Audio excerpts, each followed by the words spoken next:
La pudeur.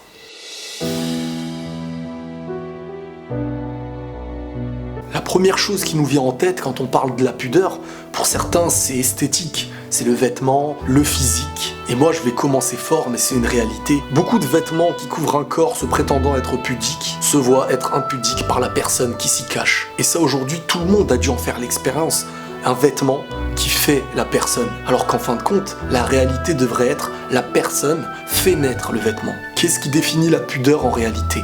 Logiquement, ce serait la valeur intérieure qui fait naître l'apparence extérieure. Et c'est une totalité, du vêtement à la parole, à son écoute. La présence de cette personne par ses actions, ses actes.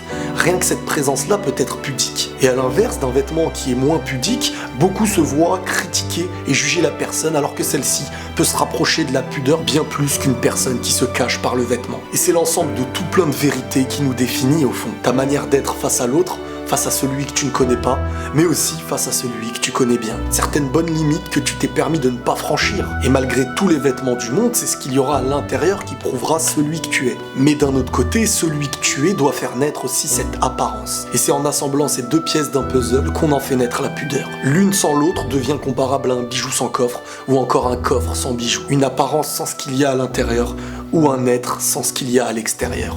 Quand on se base que sur un vêtement, il faut se rappeler que tout le monde en quelques secondes peut le porter. Et est-ce que la valeur de cette personne en quelques secondes aurait changé si le vêtement est différent ? Bien entendu, il a son importance, mais une fois que tu es chez toi tout seul, qui es-tu ? L'apparence n'apporte plus rien une fois qu'il n'y a personne pour la regarder. Mais la personne que tu es au fond n'a pas besoin d'être entourée pour être une réalité. Cette personne qui ne se donne pas à tout le monde de manière gratuite, et même très souvent critiquée par cette différence. Le meilleur des bijoux à mes yeux, c'est celui qui a besoin d'un coffre pour le protéger de sa valeur. Car aux mains de n'importe quelle personne, il pourrait être mal utilisé. Un cœur impudique déshabille le corps qui en pensait être son inverse. Faire naître un cœur pudique, c'est faire naître un ensemble entre le vêtement, entre la personne qu'il y a à l'intérieur. Mais en aucun cas, le jugement doit exister entre la personne qui ne te convient pas par le vêtement ou une personne qui peut-être possède le vêtement. Tout le monde avance sur terre et comme on dit, l'habit ne fait pas le moine.